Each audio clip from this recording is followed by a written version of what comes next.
Konsep dasar anak dengan spektrum autis.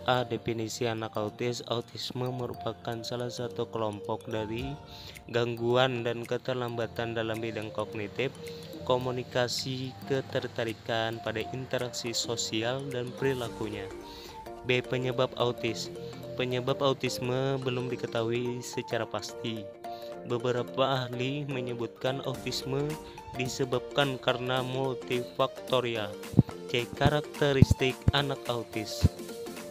Secara umum, anak autistik mengalami kelainan dalam berbicara. Mereka juga mengalami gangguan pada kemampuan intelektualnya serta fungsi syarafnya.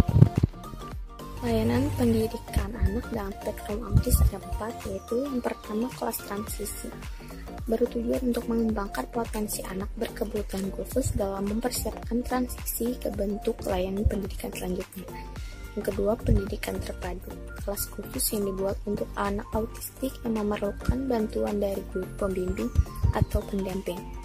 Yang ketiga, pendidikan inklusi, program pendidikan yang dilaksanakan suatu sekolah reguler dengan menerima anak autistik. Yang terakhir, sekolah khusus diperuntukkan untuk siswa autistik yang mengalami kesulitan mengikuti pendidikan di sekolah reguler.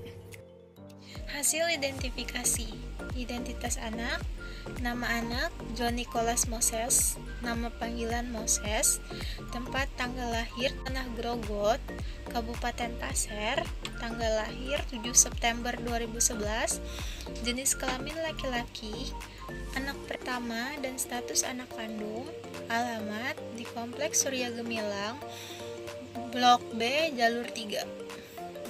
Riwayat kelahiran, penyakit pada masa kehamilan mah, usia kandungan 9 bulan normal, riwayat proses kehamilan normal, penolong proses kehamilan bidan, gangguan saat bayi lahir, saat pembukaan ke-6 sampai pembukaan 10 terjadi pendarahan, dan ketuban pun harus dipecahkan oleh dokter.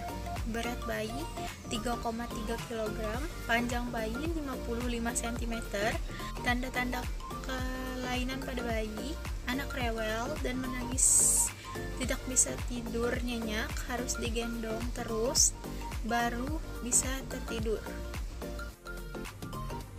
Diagnosa dengan menggunakan DSM-4 atau Diagnostic Manual of Mental Disorder.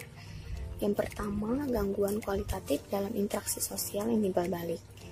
Yang A, tidak mampu menjalin interaksi sosial yang cukup memadai. Ya, benar. B, kontak mata sangat kurang, ekspresi muka kurang hidup, gerak-gerik yang kurang tertuju. Ya. C, tidak bisa bermayal dan emosional timbal balik. Ya, benar. 2, gangguan kualitatif dalam bidang komunikasi. Yang A, bicara terlambat atau bahkan sama sekali tidak berkembang. Tidak ada usaha untuk menimbangi komunikasi dengan cara lain tanpa bicara. Iya.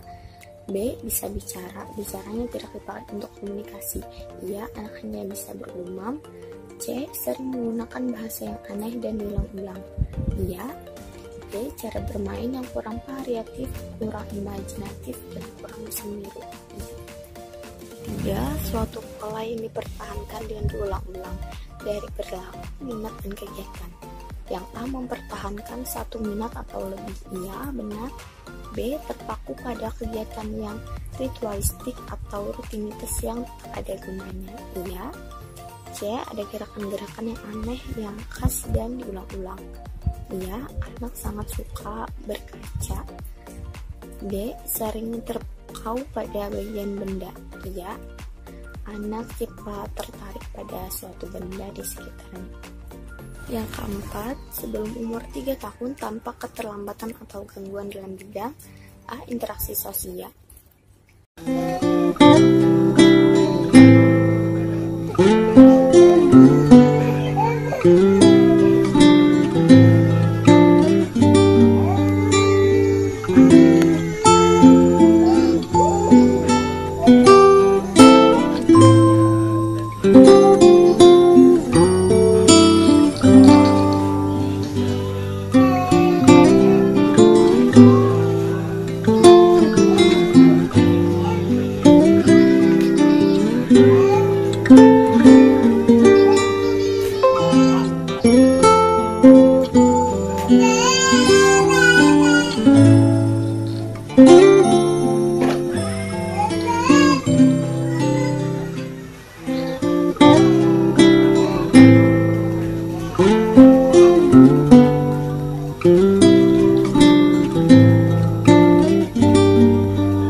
Sipil Sekolah SLB Plus Madana Dunya beralamat di Jalan Abuya Brigjen Hasan Basri nomor 92 RT 39 Alalak Utara, Kecamatan Banjarmasin Utara, Kota Banjarmasin dengan akreditasi sekolah B dengan 16 orang guru, 44 siswa laki-laki dan 17 siswa perempuan.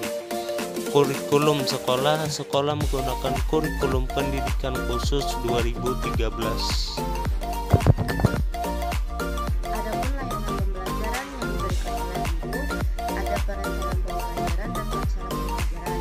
Perencanaan pembelajaran yang dilakukan pada masa COVID-19 ini hanya ada media WhatsApp dan bimbingan orang tua. Untuk sistem penilaian tidak ada perubahan.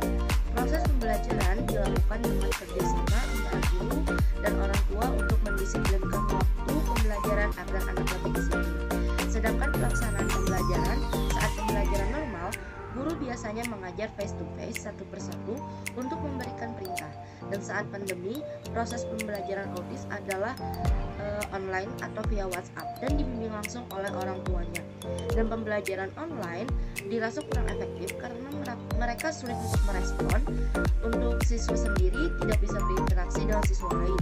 Anak dapat mengikuti pembelajaran dengan baik menggunakan media seperti gambar-gambar, miniatur, dan permainan yang dapat mempercepat pemahaman mereka. Untuk layanan pengembangan diri bagi siswa dengan spektrum autis, ada dengan program kekhususan. Program kekhususan bagi anak autis dan anak-anak dengan hambatan lainnya, program terapi, dan mungkin masih banyak lagi. Kemudian, dengan keterampilan atau vokasional, keterampilan yang diajarkan di SLB ini melukis, senam atau tari, dan kerja bakti. Kemudian, kebutuhan sarana dan prasarana guru dalam pelaksanaan pembelajaran pada masa pandemi COVID-19, yaitu yang dibutuhkan guru adalah handphone atau laptop serta akses internet karena hanya menggunakan media WhatsApp. Dan kendala yang dihadapi guru dalam pemberian layanan intervensi siswa dengan spektrum autis pada masa pandemi COVID-19 ini yang dialami guru pada masa pandemi adalah kendala jaringan adalah kendala yang paling sering terjadi. Kemudian kendala pada anak tiba-tiba mengalami mood yang buruk dan tidak ingin belajar. Layanan intervensi orang tua, yaitu yang pertama ada bentuk pendampingan orang tua saat pembelajaran masa pandemi COVID-19. Orang tua membimbing atau melatih anak dalam menulis, menggambar dan mengajarkan tugas lainnya sesuai arahan guru di sekolah, atau membimbing anak dalam bina diri, menyuruh anak mandi, makan, dan kegiatan lainnya.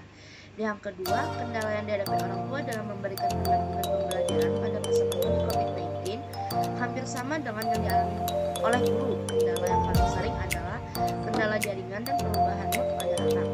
Yang ketiga, dukungan sarana dan prasarana pembelajaran yang disediakan orang tua pada masa pandemi COVID-19. Dukungan sarana dan prasarana yang diberikan orang tua pada anak adalah dukungan dalam proses pembelajaran. Karena anak masih kecil dan tidak diperkenankan memegang handphone, orang tua memberikan sarana dan prasarana lain, yaitu dengan membelikan anak permainan yang disenangi anak dan membantu anak dalam proses pembelajaran, seperti mainan iPad yang jika ditekan keluar bunyi untuk membantu anak mengenali benda apa itu, dan masih banyak lagi. Dan yang terakhir, layanan terapi yang diikuti siswa dengan spektrum autis pada masa pandemi COVID-19. Siswa mengikuti terapi untuk mengembangkan emosi dan bahasa pada anak autis secara verbal maupun visual secara rutin dan berulang. Saat di rumah, anak dilatih untuk membuang sampah sendiri, mandi, dan melakukan aktivitasnya sendiri. Kesimpulan, penderita autis pada umumnya mengalami gangguan dalam bidang komunikasi, interaksi sosial, dan perilaku yang membutuhkan penanganan khusus yang berbeda dengan anak normal maupun anak berlatar belakangan mental.